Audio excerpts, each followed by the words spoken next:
Seja bem-vindo a mais um vídeo do canal Fomos Testemunhas de Jeová. Bem, deixa eu me identificar aqui. Hoje eu tô com 63 anos, mas um dia eu fui criança e eu sou essa menina loirinha aí. Perto da minha mãe, tá de saia preta. A de roupa toda clara é a minha avózinha, minha avó Maria, Maria Zanetti. E as demais são as irmãs da minha mãe, tem um priminho, a moça do lado, moreninha, é uma amiga lá de Belo Horizonte. Porque afinal sou mineira, né, uai?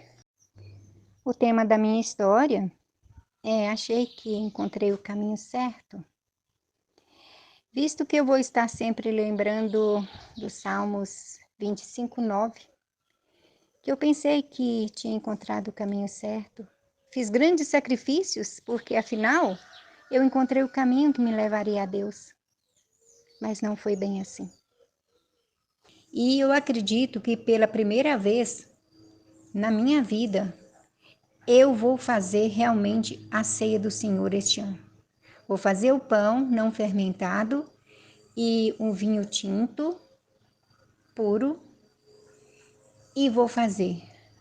Pela primeira vez eu vou cumprir os requisitos cristãos, que fala de comer o pão como um emblema ou um símbolo da carne de nosso Senhor Jesus e o vinho como símbolo do sangue que ele derramou para me salvar. Eu nunca fiz, porque por muitos anos, ou até os 24 anos, ou antes, né? Porque teve um tempo aí que eu estudei com uma seita. Então, eu participava da Igreja Católica. Então, o que eu fazia? Eu ia na igreja no momento que estava vazia e fazia minhas orações.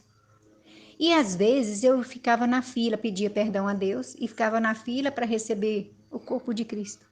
Só que o meu avô deu para minha mãe uma Bíblia antiga, datada de 1945, da João Ferreira de Almeida, onde o salmo era escrito com PH, psalmo, tipo assim, muito difícil de ser entendida. Bom, eu também tinha muito medo do fim do mundo, muito medo. Meu irmão, que era mais velho do que eu, 4 anos, nós fazíamos as contas até 2000, porque nós morávamos no interior de Minas, não sei se todos conhecem esse ditado popular do século passado, que falávamos assim: 1000 passará, 2 não chegará, 2000 não chegará. Então fazíamos a conta. Nesse caso eu teria 40 anos e meu irmão 44.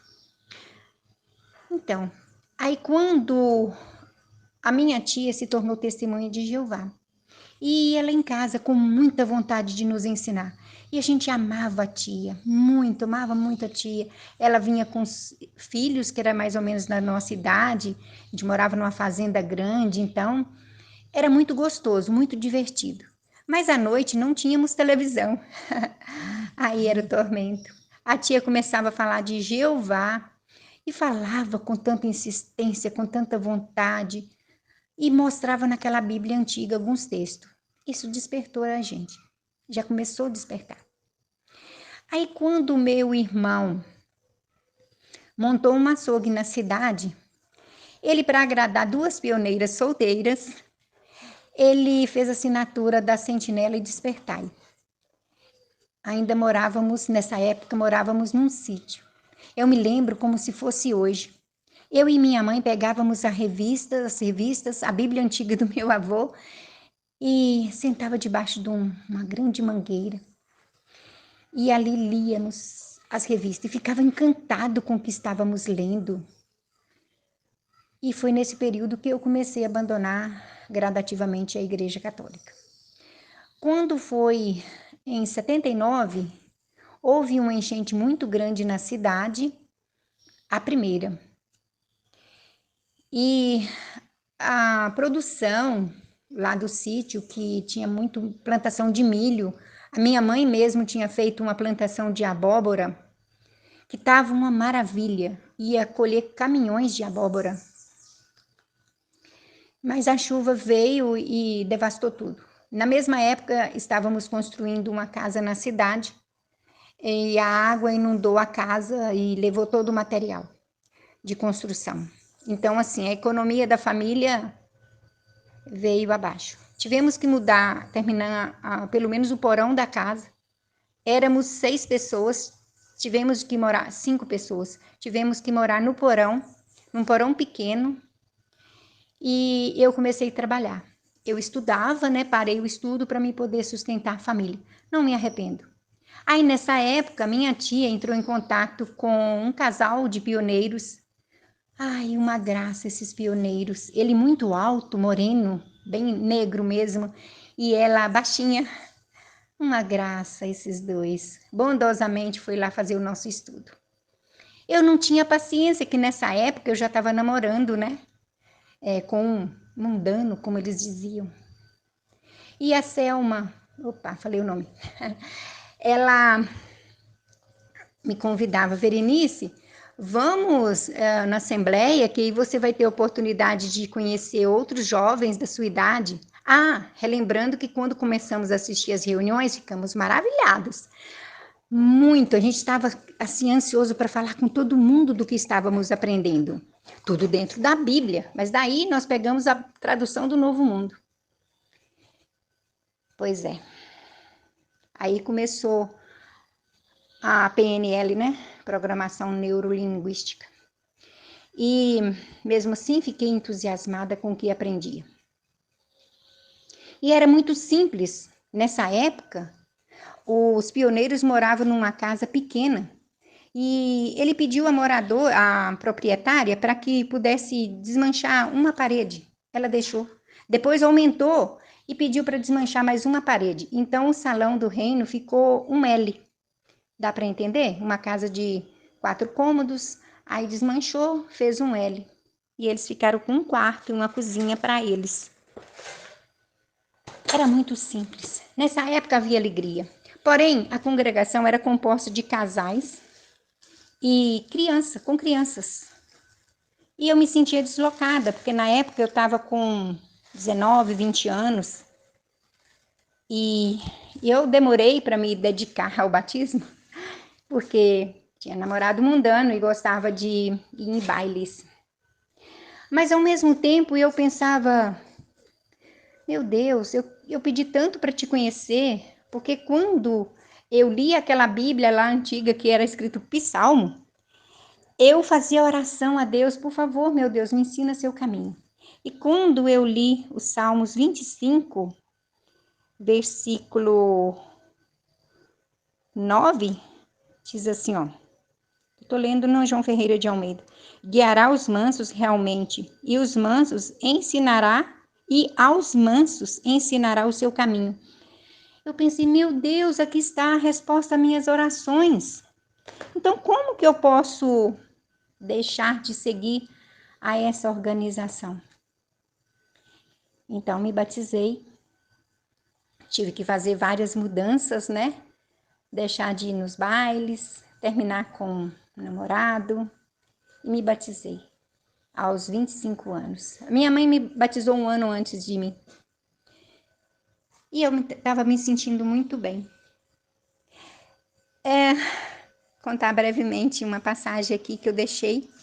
Quando eu tinha 7 anos, lá na fazenda, eu fiquei gostando de um garotinho, que ele mudou para São Paulo. Eu não sabia que ele gostava de mim. Quando eu tinha 27 anos, já batizada como testemunha de Jeová, ele aparece e me fala tudo aquilo que eu queria ter ouvido, né? Que ele gostava de mim, que ele tinha certeza de que eu seria a esposa ideal para ele. Me pediu em casamento. E eu rejeitei, porque queria servir a Jeová, não queria ter um lar dividido. Eu já estava com 27 anos e continuei indo nos salões do reino. Eu programava as minhas férias para quando tinha congresso. Eu ia antes, eu ia na quinta, na quarta-feira e ajudava a montar. Fiz belas amizades que tenho até hoje. Foi muito, muito, muito divertido, muito bom. Não posso negar. Então, quando eu estava já com 33 anos, para 34, apareceu um pioneiro regular muito zeloso. Ele era pioneiro por conta própria e saiu aqui do interior de São Paulo, que hoje eu moro aqui no interior de São Paulo, para servir onde havia mais necessidade. Eu achei um altruísmo muito grande daquele jovem. E ele era mais jovem do que eu. E a gente se casou. Levamos exatamente 9 meses para a gente casar. Mas ele já dava indício de que não seria um bom marido. A minha mãe percebeu. Muitas das vezes, ele passava quase que fome. E ele ia para a casa dos irmãos, ajudava em alguma coisa, que ele era um bom pedreiro, e ali se alimentava. Mas eu pensava, eu estou trabalhando num serviço tão bom, eu tenho uma casa própria, por que não? E a gente se casou. Não demorou muito. Eu já comecei a observar que ele não levava a sério as coisas materiais, mas ao mesmo tempo ele falava, nós temos de empenhar pelo reino. Preparava a sentinela na segunda-feira, temos de acompanhar os passos de Betel. Eu falava, poxa, mas se eu preparar na segunda, quando for no domingo, eu não vou lembrar deste assunto. Melhor a gente preparar um dia antes de cada reunião. Mas não, ele era o cabeça. Aí a economia começou a ir água abaixo de novo. Porque eu trabalhava e ele ficava em casa. E eu vi que estava tudo errado.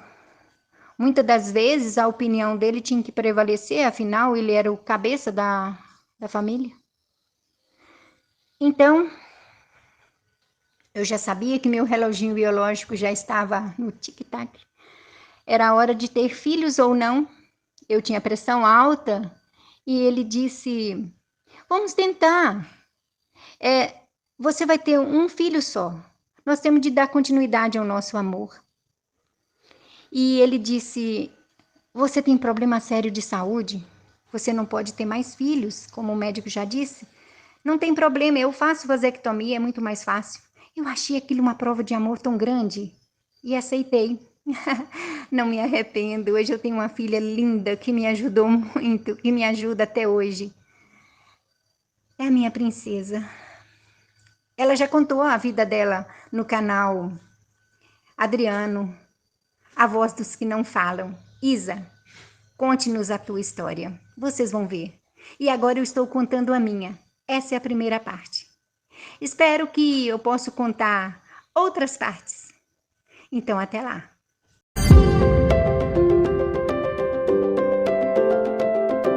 Inscreva-se no canal, deixe o seu like, compartilhe o vídeo, faça a sua parte para ajudar outros.